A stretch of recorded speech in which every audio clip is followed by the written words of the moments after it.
still my friends, missing VHS videotape repeating.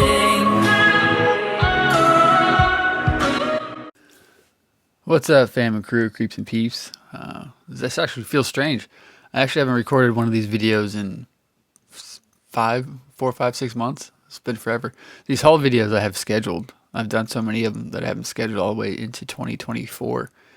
Right now it's December 2023, and I haven't actually done any videos like this in forever. So I've been pretty light past couple months.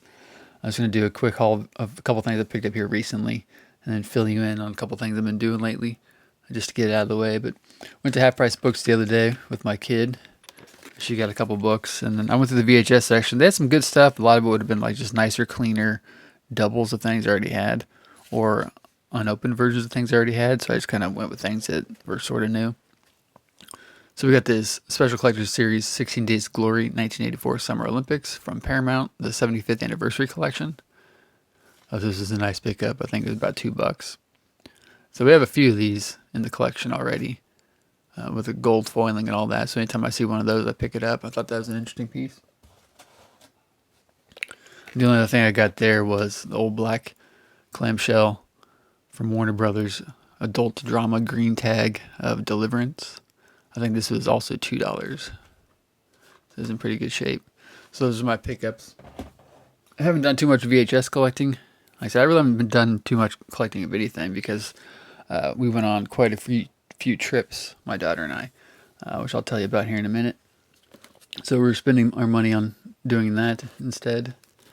Then recently, from Low Budget Pictures, from Chris Seaver and Warlock Home Video and all that, I got Saturday Morning Sleepover Volume 5, which is just a collection of 80s cartoons and or Christmas-themed stuff from the 80s, music videos, cartoons, commercials, TV shows that he just throws together. So that's Volume 5. I do have the other 4. And along with that, he keeps releasing at the Low Budget Pictures Classics. This is Volume 7, I think it says. Volume 7. This has a short film on it called "'Twas the Funk Before Christmas" and the Blue Cheese Brothers from 2006, 2008, and some special features down there.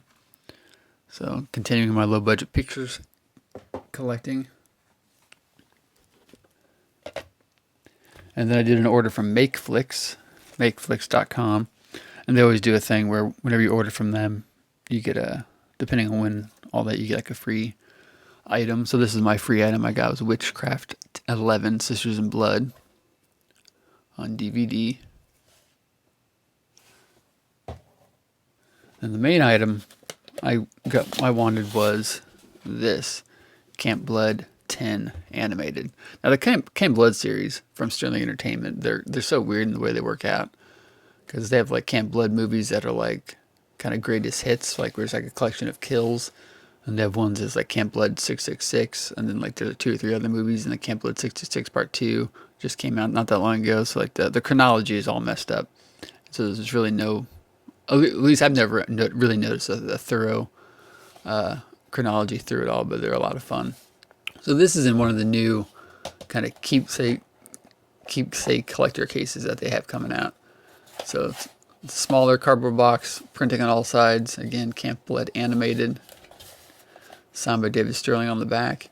But it's cool is it actually velcros. And the Blu-ray's in there. So animated and directed by Jason Perry. I watched this the other night. It was good fun. Definitely something interesting for a place like Sterling Entertainment to do. But they have a couple other movies in these new collector's cases that after I got this one, I really liked it, so I ended up putting in an order for the remaining ones. But there's like a Camp Blood boxed set of all the movies, I believe, that comes in one of these. It's sold out currently, but I was able to get one of the others, or 3 out of 4 of the others, or 4 out of 5 of the others. And then the last big piece from MakeFlix is this, the Joe Haggerty Legacy Collection. So this is what, the 8th or 9th of these boxed sets that I've got from Sterling Entertainment from MakeFlix. So it comes with Grindhouse double feature, Camp Blood, Zombie Chronicles, Camp Blood 8, Revelations, Who Was Buffalo Bill, and Dark Crimes. Signed by Joe Haggerty at the top there. He's been acting in about 40 movies over 30 years. It lists a bunch of his credits there. So any one of these box sets that they put out, I always have to pick up just because I'm a completist. But it comes with a pair of handcuffs. One of the other ones came with a pair of handcuffs, but I can't remember which one it was now. And then Blu-rays inside. Some of these were wrapped, but I went through and I opened them up already because I rip them all from my Plex account. Grindhouse double feature, Evil Unleashed, The Mummy, and then Zombie Chronicles. Who Was Buffalo Bill? Dark Crimes, and then Grindhouse double feature Camp Blood and the Camp Blood 8 Revelations. These two obviously I already have because they're in the Camp Blood box set. I actually just rewatched that one the other day because I was watching stuff with Phoebe Dollar in it because she's cute. I'm trying to use my Plex account more. I've been going through rebuilding my Plex account, re-tagging everything, reorganizing everything. And I have like 2,500 movies on my hard drive. A lot of these ripped Blu-rays, ripped DVDs, and I'm going through organizing it all and trying to actually watch them.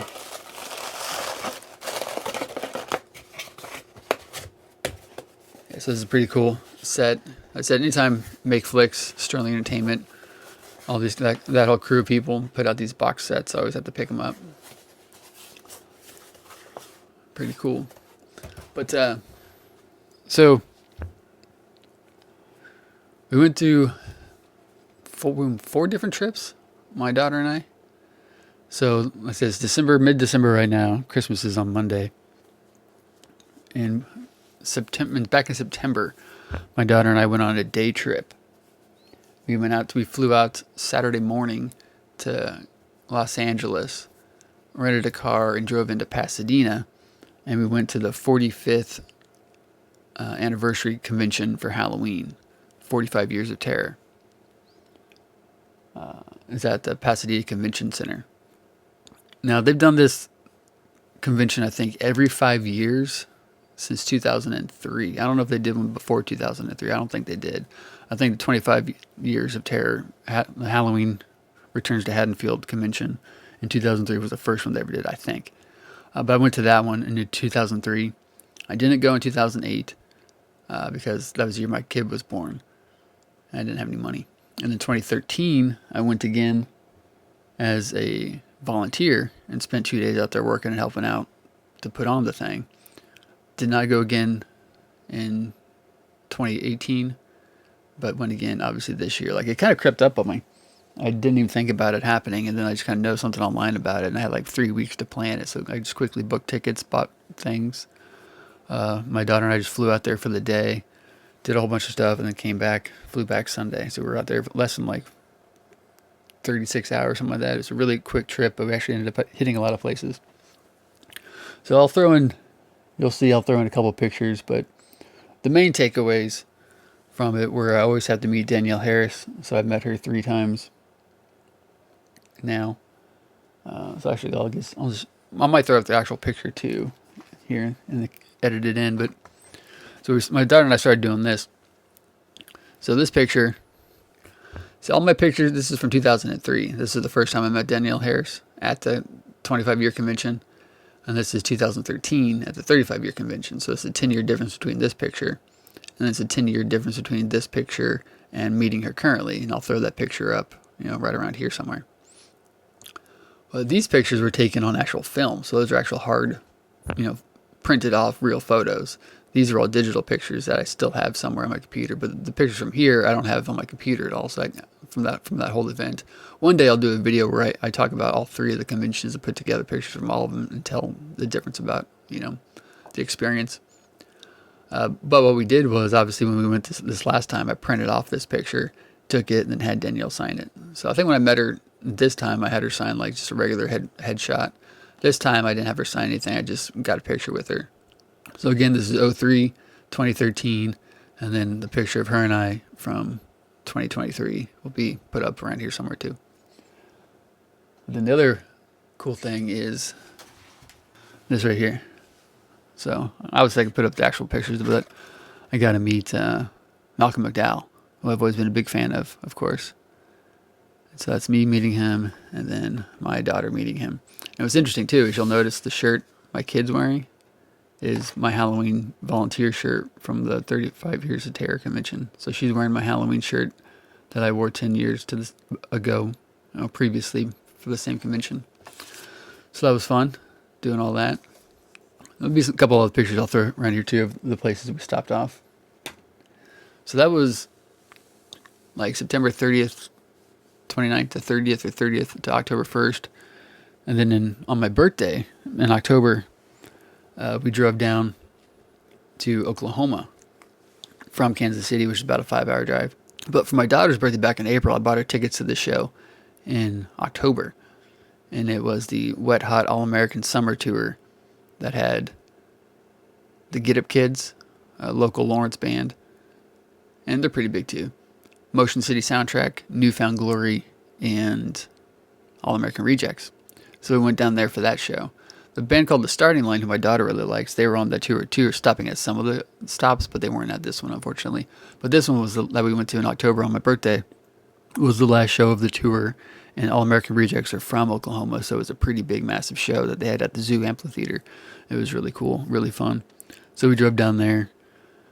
Like I said, 5-hour drive, about a 3.5, 4-hour concert, then stayed the night, and then drove back the next day.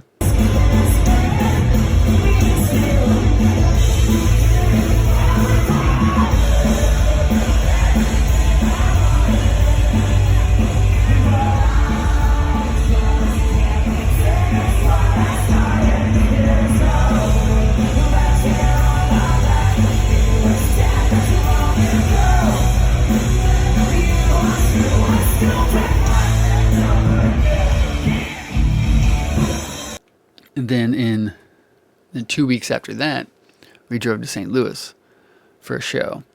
My daughter and I went out, and bands are doing this thing now where they're doing a lot of these old pop punk emo screamo bands that I liked growing up in the early 2000s. A lot of them got back together or are still together, and they're doing tours of anniversaries of albums.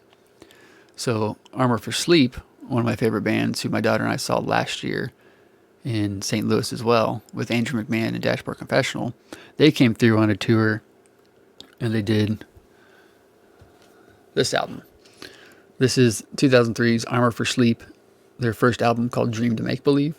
And this is the first time they ever released it on vinyl from Equal Vision Records. So this is the first chance I've ever had to actually buy this on vinyl.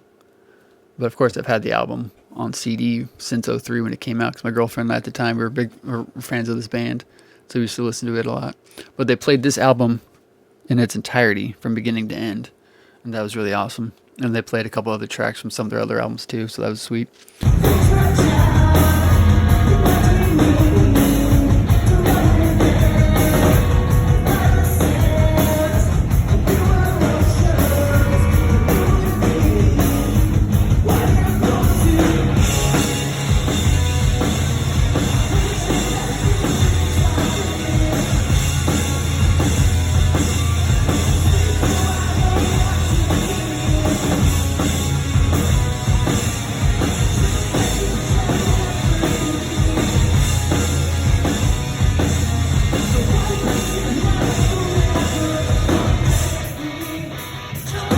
But then at the same show, another band called Early November, who we've talked about before, they did their 2003 album, The Room's Too Cold, all the way through in its entirety to celebrate its 20-year anniversary. But they did it differently. They did it in reverse.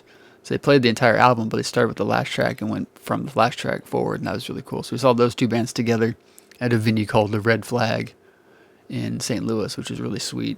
Those bands together were awesome. Playing those two albums, both three in their entirety, was awesome. And then a band called the Spill Canvas opened for them, and they were really good. And then we had a break. We didn't do much throughout December, or into November into December. And then just last weekend, a week ago Sunday, from whenever I'm recording this, we drove up to Omaha for the day. It's only about 2.5, 3 hours away I drive. So we got up there for an Andrew McMahon in the Wilderness concert. And again, I'll throw in some pictures as I talk, hopefully. But when Andrew McMahon, whom I'm a big fan of, I've listened to his work since 2002. I saw him in his first band, Something Corporate, a bunch of times between '02 and '04, because he used to come through every couple months. Then he became Jack's Mannequin And then he became Andrew McMahon in the Wilderness, and my daughter is a huge fan as well. So anytime they come through, him and his band come through within 4 or 5 hours, we always go. So we ended up driving up to Omaha, did the VIP meet and greet as we always do, which is a couple hours before the show. You get to go in. They're doing their sound check. They perform a couple songs. You ask questions, tell stories, whatever. And then you get in line, and everybody gets to, meet Andrew, get some things signed, get pictures with them. So I'll throw up pictures of that. And that was a fantastic show at a venue called the Admiral, which used to be called Sokol Auditorium. It's on 13th Street in Omaha, which is really cool. So we had a really good time doing that. We drove up, went to the VIP meet and greet. Then we had about 2.5, 3 hours to kill, so we went and got some poke at this poke bowl shop that we went to before when we were up in Omaha a couple years ago. Drove around, got ice cream, just did some random things, then went back to the show, and then saw Andrew perform, and it was just fantastic. So we've been traveling all around. So we went to, like I said, California. 2 weeks later, we were in Oklahoma. 2 weeks later, we were in St. Louis. And then a month and a half later, in mid-December, we were in Omaha. And Omaha was another one where the show was on a Sunday night. We drove up Sunday, did all that kind of stuff. Concert was over around 11. And then we just drove back, and my daughter slept in the truck. And then she had to get up to go to school the next day at 6. So she powered through. But same thing. I'll show you this. So we did the same thing with Andrew that we did with Danielle Harris. But this is us meeting Andrew in 2019 at the Truman in Kansas City. I, of course, met him a bunch of times back in between 2002 and 2004 when we were younger. This is my daughter's third show seeing Andrew, but this is the first time she met him. And this is 2022 in St. Louis. I forget the name of the venue. When he was playing with Armor for Sleep and Dashboard. So obviously a huge difference between my kid there and my kid there. But this is a 3-year difference. This is 2019, 2022. And so when we saw him at this show, we printed off pictures of this, and she had him sign that picture. And then this time when we went, I had this picture. So I had 2019 to 2020 signed. And then obviously, we took pictures in 2023, which I'll show you here now. But so we're going to start doing that. So he actually signed it twice. I think he probably thought I was going to cut it in half, but I'm not going to. But so we're going to start doing that every time we meet. We're going to bring the last year's or last meet's picture or whatever. But it was a pretty good show, pretty good time. I said this is my daughter's second time meeting him, but now she's met him 3 times, and she's seen him 5 times. So it's always a lot of fun. But yeah, been pretty light. I still haven't made the move in the new place yet. I kind of delayed it because I was going on all these trips. Sort of a long video. Like I said, it's part haul, part kind of catch up and tell you guys what I've been up to lately. Hopefully in 2024, we'll make some adjustments. Hopefully get out into the new place, get everything unboxed, start doing some more interactive, more fun videos, looking at multiple versions of the same thing, get some stuff organized. But it's going to be good. The only thing I got going on between now and then is March. I'm going to Denver to see a concert, and we'll talk about that when it happens. Oh, I guess I forgot about this. I got this. It's an album called Bird Machine by Sparkle Horse. This is on vinyl. This came out in 2023. This came out this year. I think we actually got this delivered while we were down in Oklahoma, and we came back to find it waiting for us. But Sparkle Horse is a band that's been around since the 90s, but the lead singer, the main force behind the band, Mark Linkous, actually died in 2010. But so I guess this album was put together finally and released under the supervision of like his brother or something. So it's all this music that he'd recorded between 2005 and 2010, because the last album they had came out in 2005. So it's a collection of music that they'd recorded but done nothing with, and it's just been sitting around for 12, 13 years. So it's kind of cool to finally have it out. Big fan of Sparkle Horse. Anyway, it's December 2023, going into 2024. Hope you guys had a great year. Hope your 2024 is good. We'll see what we do with the VHS collecting. Like I said, there's still a ton of haul videos that I recorded of stuff you'll be seeing. There's still a ton of VHS inspection videos.